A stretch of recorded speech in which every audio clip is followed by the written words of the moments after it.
Welcome to Unscripted with Jeff Pedowitz.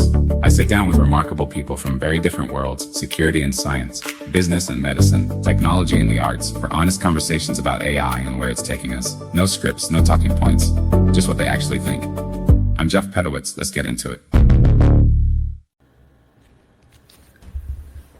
We talk constantly about AI and learning to talk.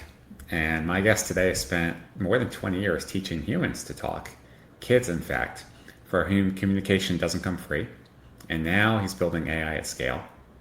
He's also a drummer, amazing individual and a good friend of mine. Matthew Guggemos, welcome to Unscripted. Let's get into it.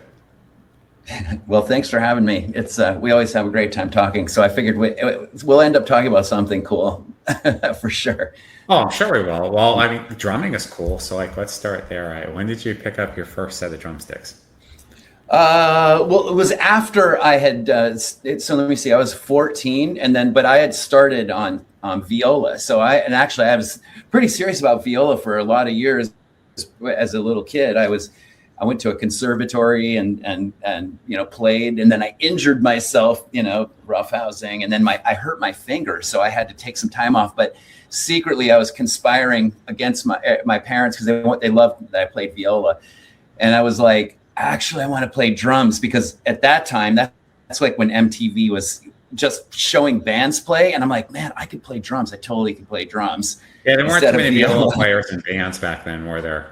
Yeah. No, it was hard. You had to play in an orchestra. It was like, you're doing concerto, or, you're not even doing concertos. There's usually violin concertos, So I was like, even though it was cool, I always could just hear drums in my head, And so when I started, no one's good when they start anything initially, but I had a head start because I understood music and I understood like the parameters of music, how you put it together, just, in a rudimentary sense. And then, and then I ended up being pretty serious about it. I went to music school at Michigan State University, and then ended up playing in the Jazz Band 1, which is the top jazz band. And then I stayed there for far too long, like 6 years, taking lessons. I studied the music. That's why you were there for 6 years, right? Yeah. I had so much fun. I mean, like I got to play with like all the top players. I played with Branford Marsalis when I was there. I played, he was one of my teachers. I studied with, I'm still close friends with my drumming professor, Randy Gillespie. And he played with Ray Charles and played with all the cats. And so it just was hard to leave. And then I'm like, I got to finish, man. And so that's when I came to California, and I finished my degree, not in music, because they didn't have a jazz studies program at the time. And so I was like, oh, well, I want to go to California because there are a bunch of gigs out there. And then I finished in liberal studies, which ended up being a great way to tie everything together, like just history, philosophy, and English. So that was my undergraduate. But during that time, I started getting into teaching reading for dyslexic people. And so I was kind of paying my way through college, doing reading tutoring sessions. And I got certified in the Orton Gillingham approach, which is like a reading literacy or literacy education program. And that all kind of led me to speech pathology, which led me to AI. So that's it's a very like a windy trail, how I ended up. It was a little bit circuitous, but yeah, that's pretty cool. So what is it that you love the most about teaching? Well, I don't know. I teach drums still even now. And then I taught 2 college courses. I taught a graduate course and then an undergraduate course in speech science. And I don't know. I just think that's like, it's funny, is I haven't really thought, what do you like about teaching? It's just something I've done for so long. I started when I was really young. I started doing that when I was like in my 20s, like teaching drum lessons at a drum studio I was teaching out of. And I was doing teaching literacy too. I think, I love kind of helping people they start from not knowing something at all, and then helping them have a skill that they can, do independently. And I always thought, like, for me, reading was really, really fascinating because, probably the most important thing you can teach someone is to be literate. And that if you're not literate, I mean, you can't really use AI even, so it's like a key skill. And then you start with someone who's like, I've taught adults, I've taught kids, I've taught, kids with disabilities, just everyone. And it's a cool feeling to see them start from like, kind of ground zero. And then now they have a skill fluidity from something, I initially showed them. And the same with drums too. I got into teaching drums, and I thought it was really interesting to see, like, you show someone something and then they internalize it their own way, and then they come up with their own sound. And I had a few students who ended up being like, legit drummers, awesome professional drummers. So yeah, that was cool to see. So I think it's just that watching people grow piece, It's got to be immensely satisfying. Our son, he just moved to Japan last week. He's going to be teaching English for a year. Wow. He's been out for a long time. So he called us last night like 10 o'clock because it was 12 o'clock the next day over there. He's showing us his apartment. So yeah, it's exciting. We have a lot of friends that are teachers. So they say the part they don't like is the bureaucracy and dealing with the parents and like all the crap that goes with it. If they could just teach, then that's what they would love to do. What about you, man? Is there an aspect about it that you don't like? I would say like as time has passed, more teaching involves admin, or just paperwork, and it makes sense. And there's paperwork to protect people and yourself and the organization you're working for from liability, and also securing funding. And that's a lot of that stuff's inevitable, but it's really spun out of control, particularly for special education. That's my main area of like, what are the reasons that people, are not going into special education or leave the field, like whether they're a case manager or they're a special education teacher, or they're a speech pathologist or OT, whatever it is. Most of the time, like, I would say the top 3 reasons are paperwork, and paperwork. And then after that, it's like most people like the job. Maybe there's something, they work, environment, but most of the time it's those top 3. It's paperwork, number 1, paperwork, number 2, and paperwork, number 3. So those are the reasons I don't like those are aspects about teaching. And that followed me into the, teaching at the college level too. It's the same thing, just admin tasks. You're just like roll your eyes over. That take a lot of energy, in addition to like making a curriculum, making a syllabus, planning for each, lecture, etc. I think at every level, right, there's that. And then we've been seeing that because you and I have been collaborating on some stuff related to special ed, and that's an area that's perennially underfunded. It's got the most paperwork. Especially if you're trying to get special assistance. You're talking about 50 pages, easy by state, like with microscopic 6-point font. Right? It's so overwhelming for parents. If you have a child that needs special education, it's overwhelming for the teachers, and it's so bureaucratic.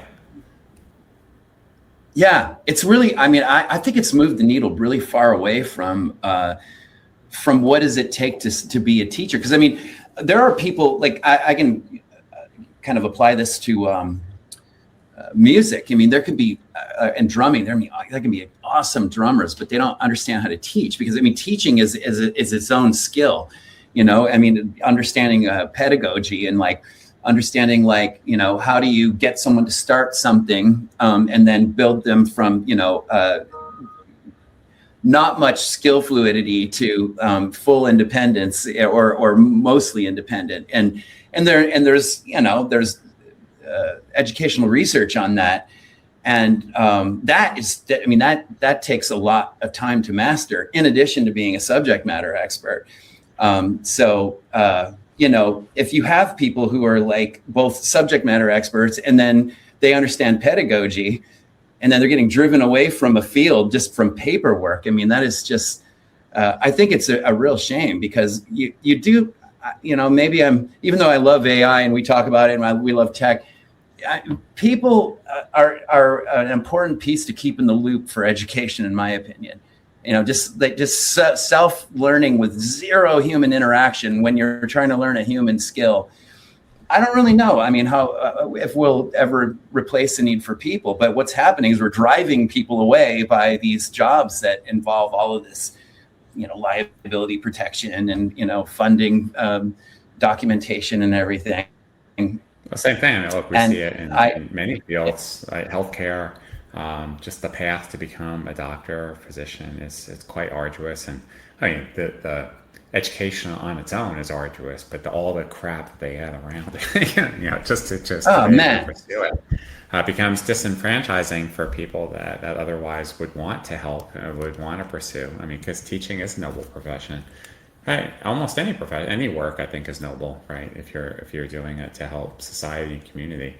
It's interesting that we have had so many conversations about the role of AI and education. Well, first, I'm just curious. I mean, how did you find your way to it in your career? I mean, because I think we're seeing different camps in AI and education as we do in other careers. Like, you got some educators and districts like they don't want anything to do with it whatsoever. You have others that are full and embracing it, and then I guess there's a spectrum in between.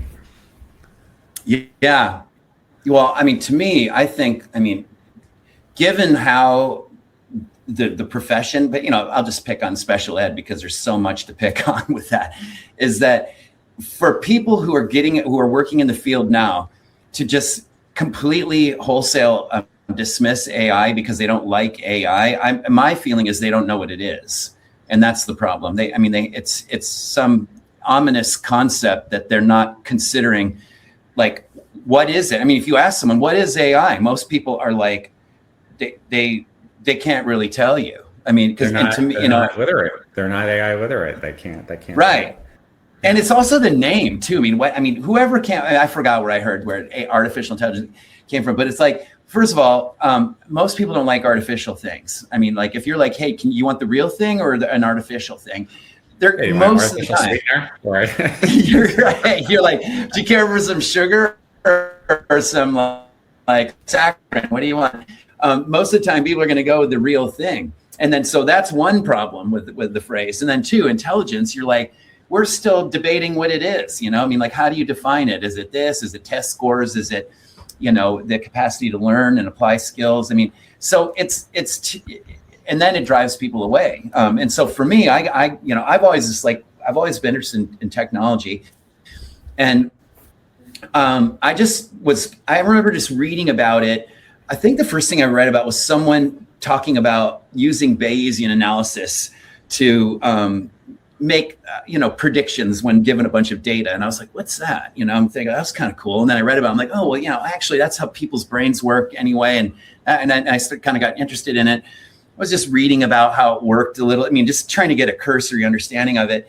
And then Microsoft came out with their AI for accessibility program. And then what they would do is, you'd submit a proposal, and then they would, review what your use case was. And then if they liked it, they'd, fund your project and then have you be part of this cohort of other, technologists or companies or researchers to apply, some of their new tech that they had developed on Azure, So I didn't really know what I was doing. I just thought, well, this would be cool, man. Maybe we'll use it for modeling speech and context, because that's one of the problems with, branch of speech pathology, or it's, it's kind of this overlapping area, but augmented and assistive communication, which is what people use who are non-speaking. If they're autistic and they don't speak, they'll use these devices and, either push buttons or use phrases, etc.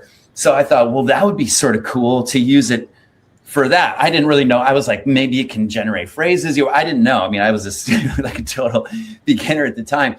And so we wrote it up. I mean, it was to like help make recommendations for language when you were in a novel context. And traditional systems don't do that. They just have everything available. And it's assumed the person develops skills well enough to be able to find those things and say them, and many people can do that. But a lot of people struggle with it, like coming up with what to say in context or how to find things. So I wrote this all up with my, my business partner, and And I kind of thought, well, we'll see what they say. And then we got the grant, which was like, wow, okay. Now I got to figure out how this works for real, because we're like going to put it in our system. And the earlier versions of AI, I mean, they were much better than even like, the early versions of Siri, for example, where it would only be able to take commands.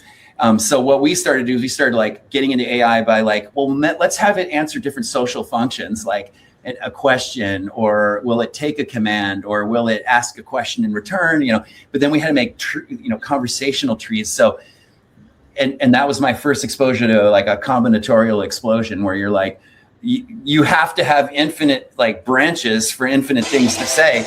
And so the earliest version of AI that we had was like really like pretty simple, but that was how I got into it, is using that.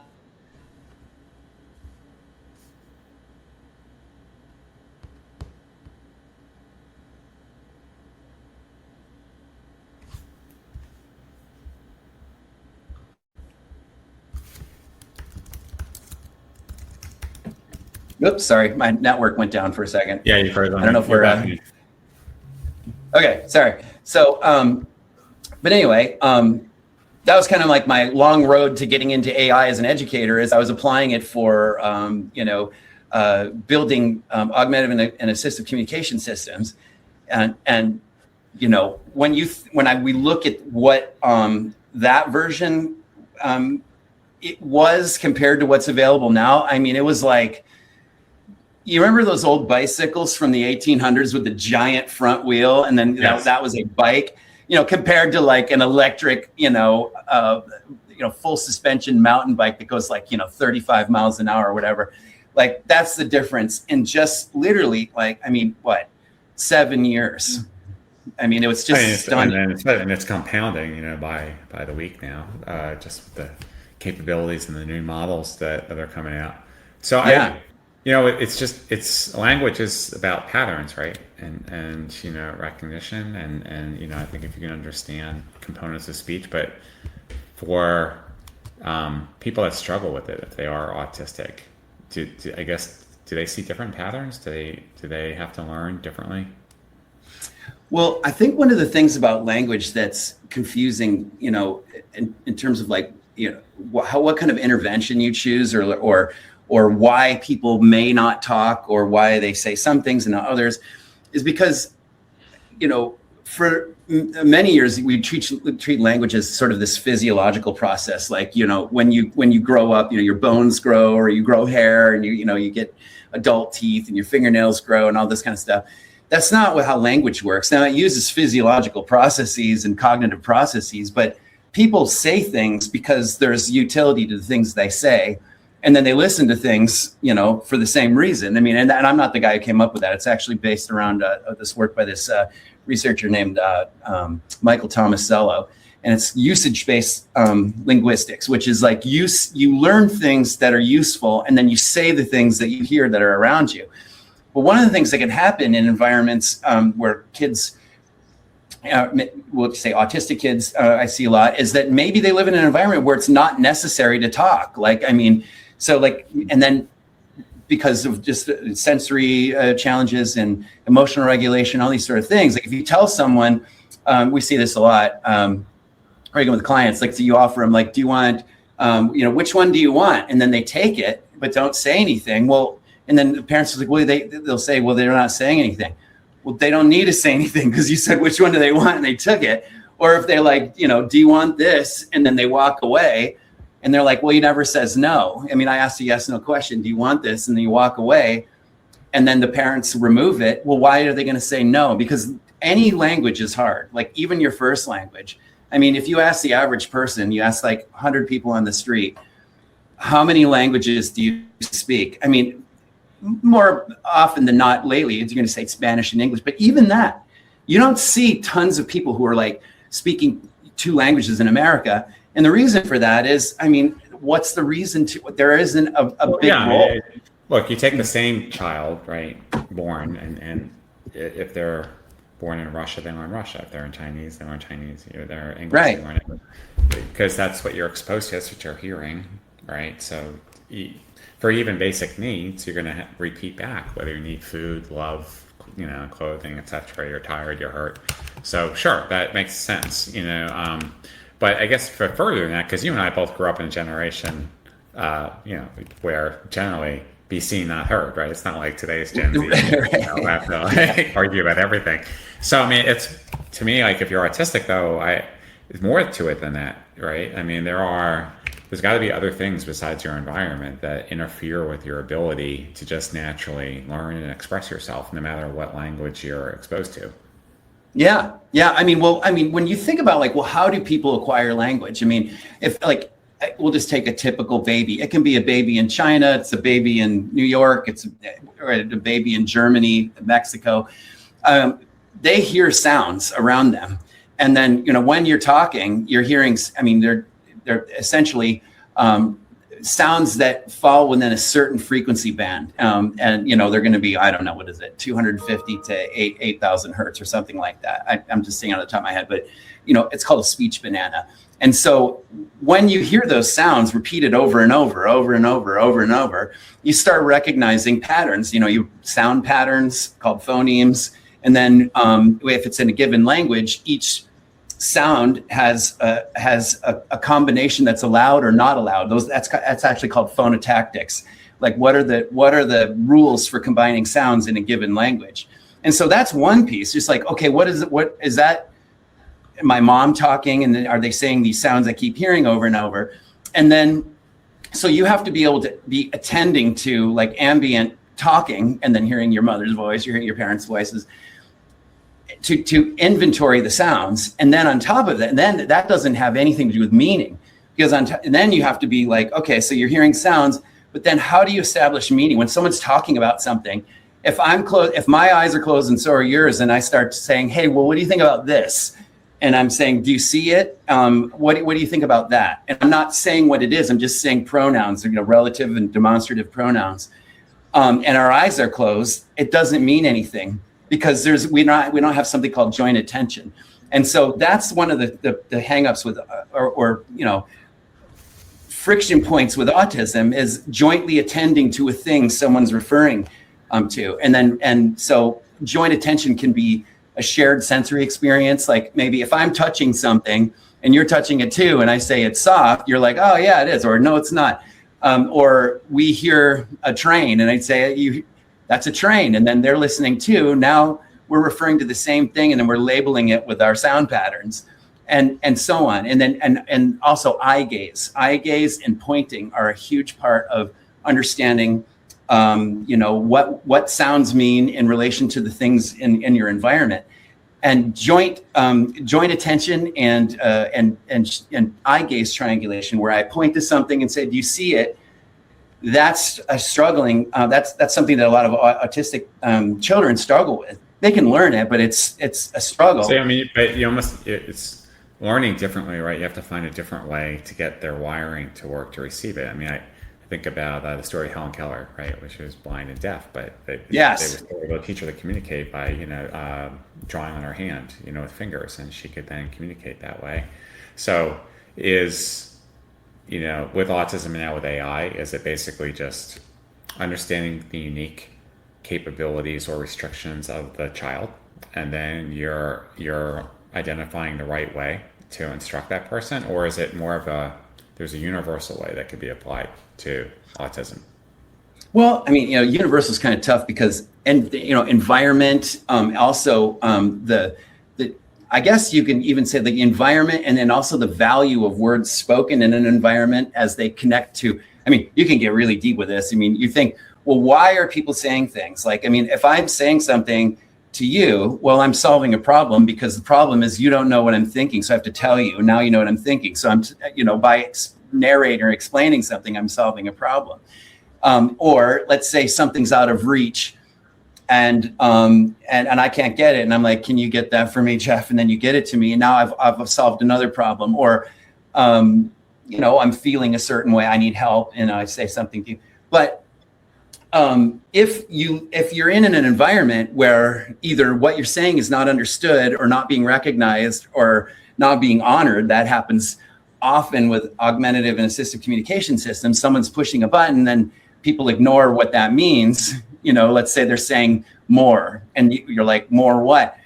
One of the problems with that kind of intervention is the partners around them. If someone's saying more or stop or again or whatever it is they're asking for, and it's not being and responding to it, then now the value of saying words drops, and then the role of actions increases. So if I'm like, can you get that for me? And then you just don't listen. Or if I'm like, help, help, help, and you don't listen. Now it makes sense for me to stand on a chair and get it. And then I'm like, what am I using this thing for? Because it's not being recognized or honored by people I'm using it to communicate with. And so how we're, and this is the app I just released. We did a complete redesign of this, and it's on the App Store. And it's called InnerVoice. And what it does is it has an avatar in there. It's like kind of fun. It's looks like an anime kind of character. And it's trained to behave like a trained communication partner based on the research from AAC. So, and what it is like you give people time to find the words that they need to communicate. And when you communicate a social function, like a refusal, like if you're like, hey, do you want me to turn this music up? And I say no, and you're like, okay, and you turn it up.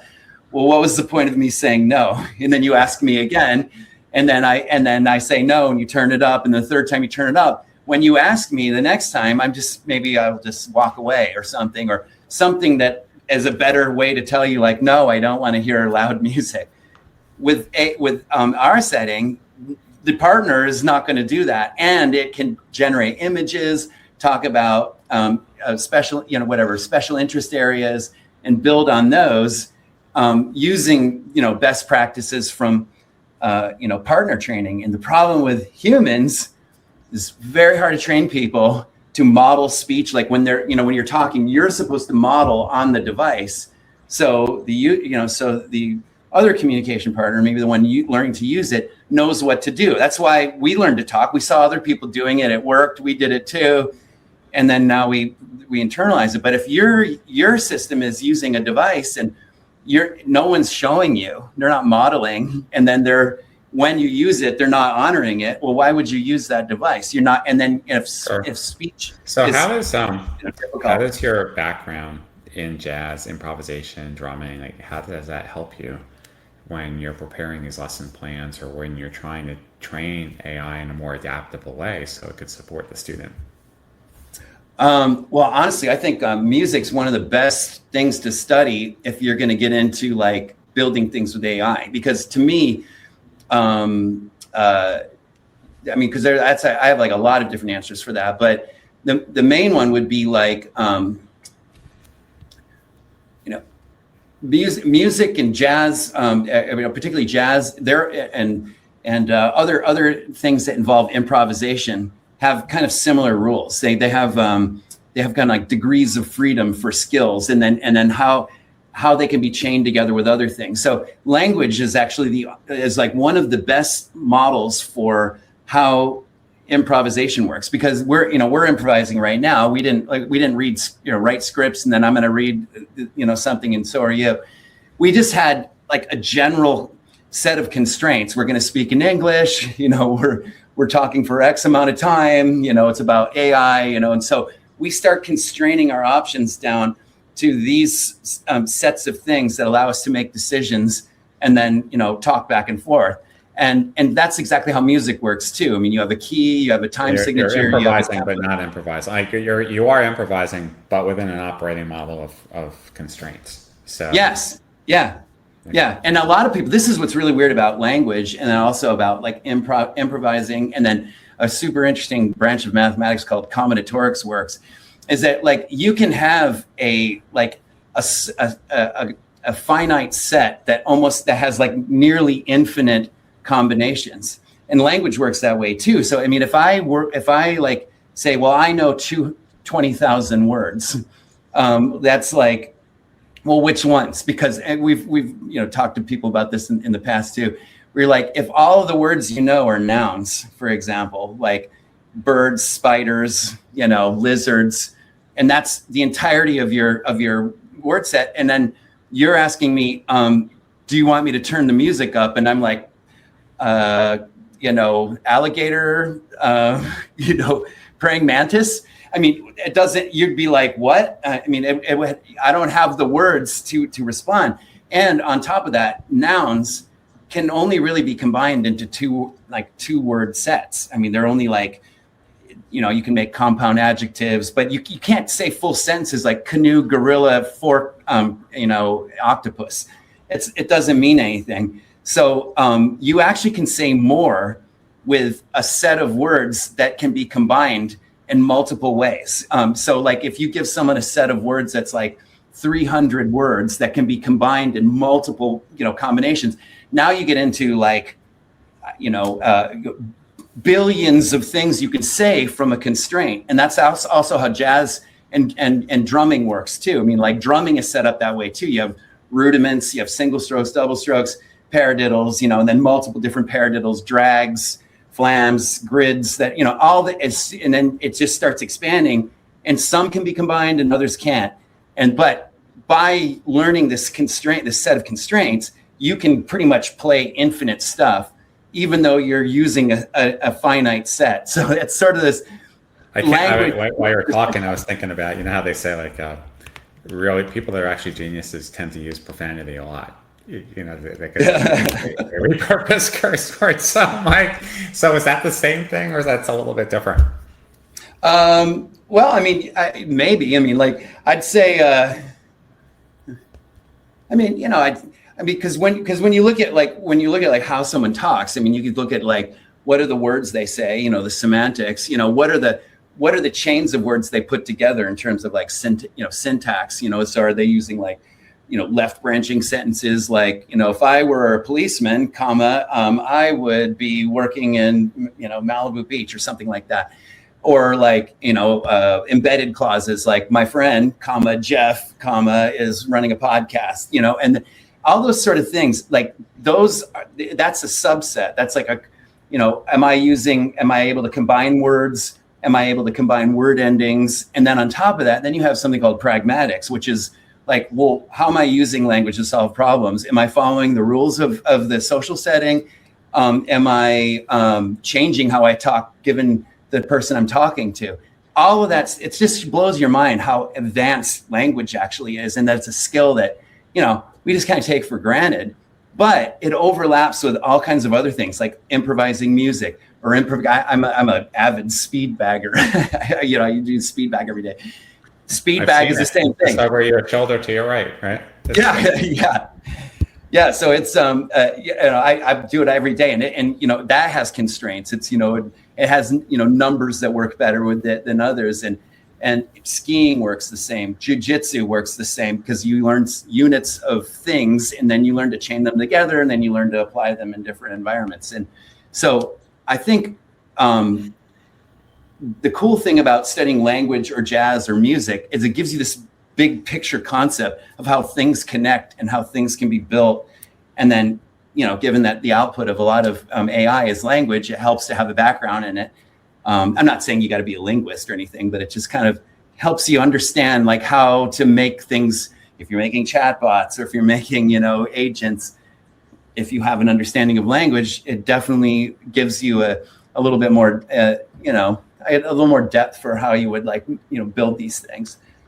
So, I mean, you spent 20 years teaching humans how to speak. Now you're teaching machines how to speak, or at least help speak. So InnerVoice, it's got over 50,000 users. And so for listeners who've never seen an AAC app, what does it actually do for a non-speaking child in, let's say, the first couple weeks?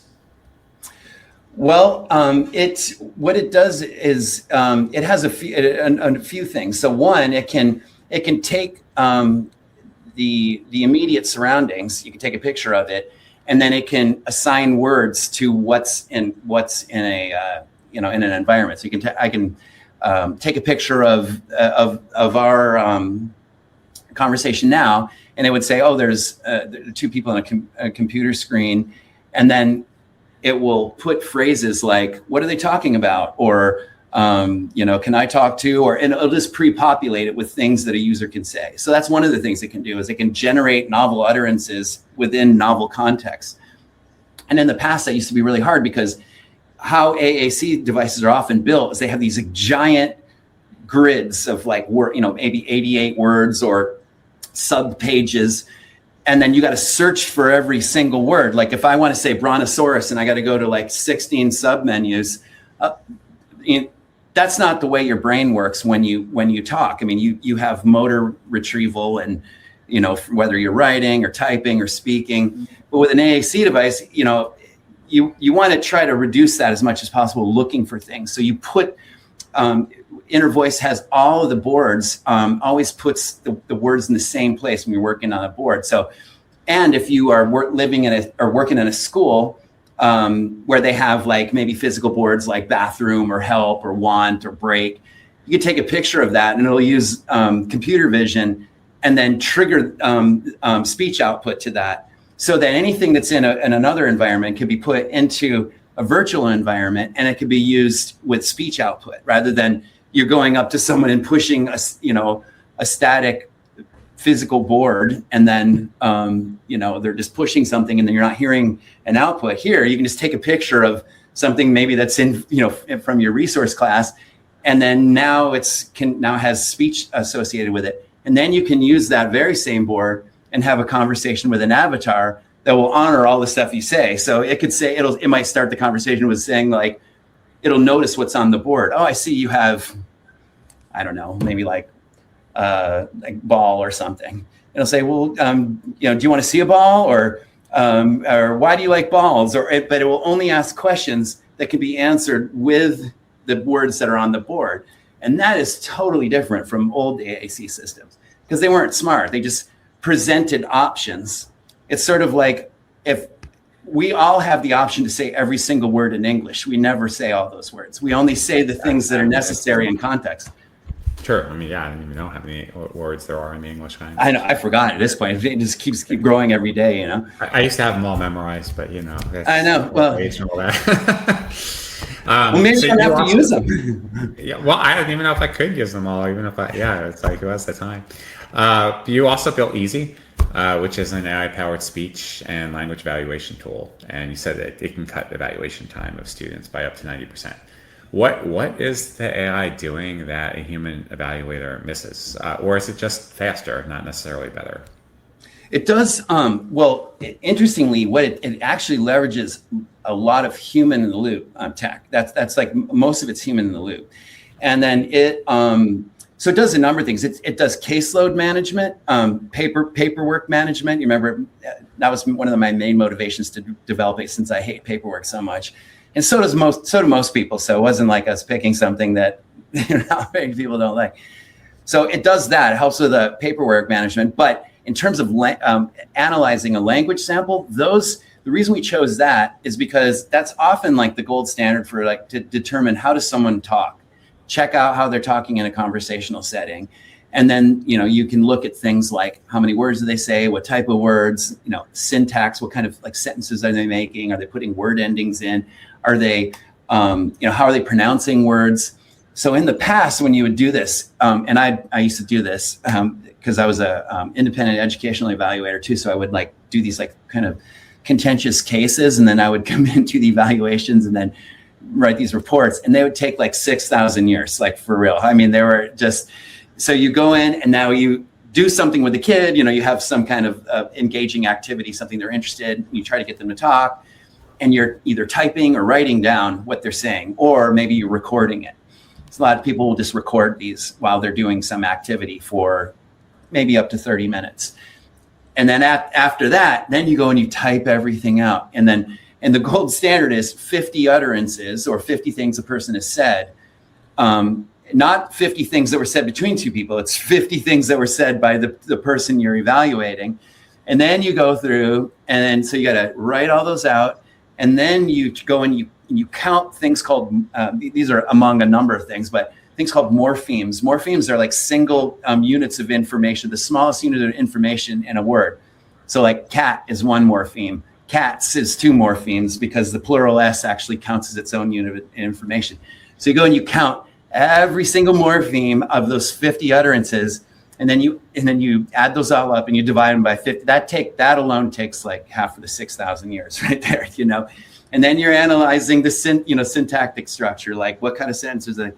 And then you're looking at like, well, what social functions were they using? Were they asking? Were they commanding? Were they refusing? Often that would take, I mean, it could take, 6 hours or something. I mean, that's around, like if I were doing like a serious, like everything hand.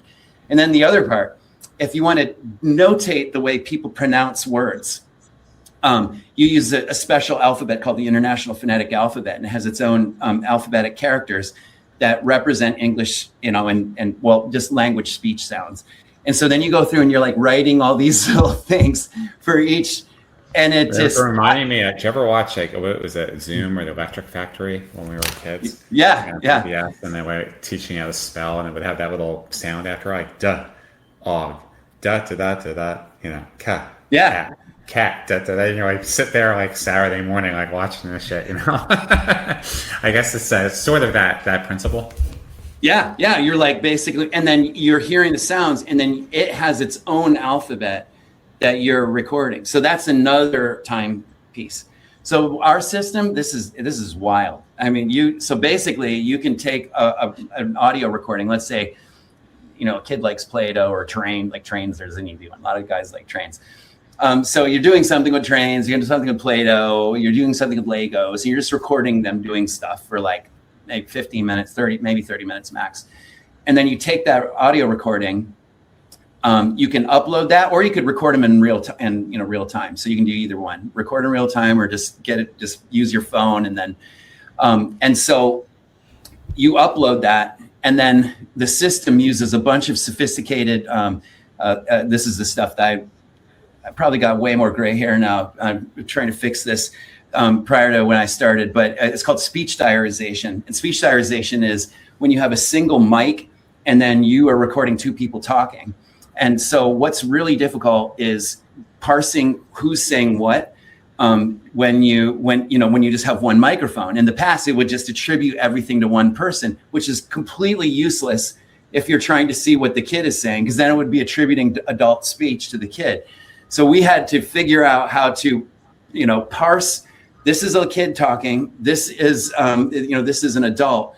And then I used, and I was the guy who designed this, where, so you use all that linguistic analysis in addition to acoustic analysis. So it's analyzing acoustics and all kinds of stuff.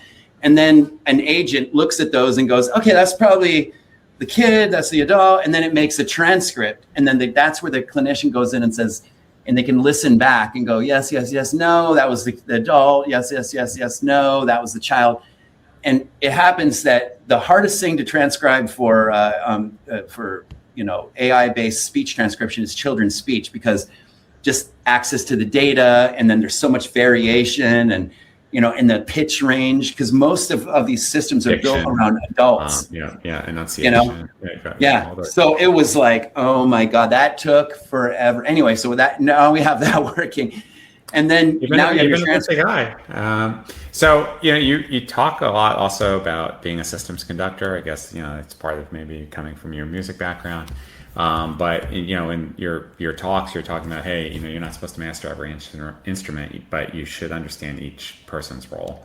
So how do your background? You're a speech pathologist. You didn't have a specific computer science degree, but now you're a CTO at an AI company. So what does that say about people who can lead AI work? I guess because I think some people maybe have this perception or misconception, I guess, that, hey, I only can be a technologist to lead AI.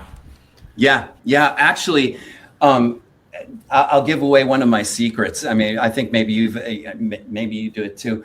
But how I would learn to understand, just like I'm like, what is grep and what is all this kind of stuff? What is it? What is all the kind of terminologies that that you have to learn as you develop things full stack. Because I went from like just kind of like, what is this, to like now I develop stuff on the cloud and Amazon, or whatever wet cloud structures. How I did it is when I didn't understand something, I would say, explain this every single thing in this, brief about, the code, or I'm like, oh gosh, I can't read that Python very well. Explain every single line using music analogies. And so it would say, it would take this word, and then it would give me an example of, okay, well, this is like this kind of music principle. This is like that music principle.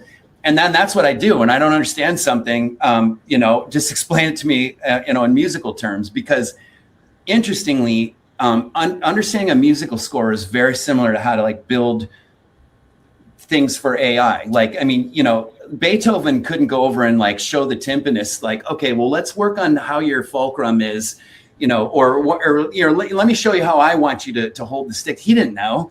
I mean, he just, or whatever instrument, French horn, cello, he had an understanding of the parameters for how those instruments worked, but it was through his understanding of music, like maybe the dynamic range, the keys that could be in. Well, that's how I learned coding, is I would say, like, what is this? Explain it to me as if I'm, learning a snare drum etude, and then it would explain it like that. And then I could just do, it's basically kind of associative learning, association learning, using analogies. I mean, and I think that's like a go-to thing, because maybe someone's an expert at carpentry or something. Explain to me, I don't know what that means. Explain it to me in carpentry terms, And I love that. Yeah, I think it's something that very, people can do. practical, right? But in a lot of ways, that is the best way to learn, right? Relating it to something someone already understands, so it's more yes, applied, and it feels more natural versus something that's foreign. So, I mean, you weave music into everything, and music is about rhythm and keeping time and keeping up with the beat. How does an AI system keep time, and how do you know when you're missing that instrument, right? Or somehow it doesn't sound right? What are you looking for? Well, I'll have to say this, maybe I'm a little biased because I'm not used every system, but AI is a pretty bad musician. Like, in terms of like what I think a musician is, like how the musicians I work with, because I do gigs regularly, and we show up, we have charts, and someone says, hey, in this section, let's do this, or here's a figure, let's play this together. And then people can just adapt and take their skill sets that they already have on their instrument, and then just, they have a lot of degrees of freedom in terms of how they can apply that. And then also, musicians know how things sound. AI is making code outputs with with whatever labels and stuff attached to them. And I have recently, I've kind of been playing around with us. I was like, I wonder if Claude can do remaster a recording. And I was like, let me see what it can do. And now it could do some stuff, but it was awful at anything I asked it to do. Like, where I was like, here's a drum track. And I told it, and this is stuff, I mean, you could talk to an awesome musician. This is how they talk. You're like, okay, I'm going to play this like a Meshuggah drum beat. Meshuggah is like a kind of a technical metal band. I'm a big fan of, and the drumming is really complicated. So I made this beat that was like Meshuggah style, and then they have a sound that goes with it. I'm like, okay, I want that compressed sound. I want it, and then take the figure that I played underneath, and then double that in like C harmonic minor, and then it played it back to me, and I was like, this is the worst thing I've ever heard in my life. It was like, it didn't understand any music terminology. It did not understand how to like double. Like, doubling is like, when someone's playing something. But that's Claude, which is more of a general purpose LLM. But what if you used an app like Suno or Udio? Would you be able to have a different output? Same thing? Same thing. Because I'm like, I've tried that. I'm like, okay, I wanted to play something in 1916, like Frank Zappa's Keep It Greasy. And I want to play it like Vinnie Colaiuta. And then you stack on top of that, break down the time signature into a group of 7, a group of 5, and a group of 7. Nightmare. Can't do it. It's just not able to do it. Or I'm like, I want to play. I mean, maybe it will later, but I'm like, it's going to be hard to train it to do this stuff, because where you can trip up generative AI, and maybe I just haven't used enough of it, but when I've tried using, particularly even Suno, where I'm like, I like these things that are called tuplets, which are, it's like, if you think of each beat as a pie pan, or like a pizza. Let's think of it as a pizza. Each beat is a pizza. A pizza can have any number of pieces. It could have just one piece. You just eat the pizza, or you can cut it in half, or you can cut it in thirds. You can cut it in fives. You can cut it in sevens. Tuplets are generally numbers that are like fives, sevens, nines, 11s, 13s, etc. When you say we're going to use a tuplet grid of quintuplets, and then I'm playing X, Y, and Z, I just did one of these. It just could not. It didn't have any, training for it. And just, it was like, because it doesn't have any training on it, Yeah. And then not a lot of music uses that, like it's kind of very specific music, and it's probably a training thing, most likely. We still need people. Every guest on the show ends up telling me what humans must consciously hold on to as AI evidence. A learning scientist told me agency. A physicist told me evidence. So what's your answer? What's the one human capacity and communication that we cannot outsource to AI? Oh, yeah. I mean, I would say understanding multi-sensory communicative intent, I mean, in real time. And this might change though. I don't like to say, AI won't be able to do this, because I think as soon as AI is ambulatory and robots, and then it can scan people's faces, and then it can detect tone of voice, and then it can think of social proximity, all these sort of things. But, how's a robot ever going to be when you shake hands, it's a person's hand, and it feels a certain way, and then it, releases neurotransmitters, and all those sort of things. I really don't see how a robot is going to replace that. When you shake a robot's hand, I mean, maybe for initially you get a dopamine rush because dude, I'm shaking a robot's hand. But when you haven't seen your robot in a while, and then you shake its hand, I mean, is it the same as shaking your friend's hand? You haven't seen it. It's just not going to be the same anytime soon that I can think of. Mm-hmm. Well said. Hard to believe we ran out of time. We'll have to do this again to go for the next hour. So good to see you, my friend. Oh, man, this is great. I mean, we talked about a lot of weird stuff, so we'll see if people are into it. Yeah, well, and then, boy, we didn't even cover half the stuff that we usually do in a bar, so we'll have to save that for next session. Matthew, thanks a lot. Well, thank you.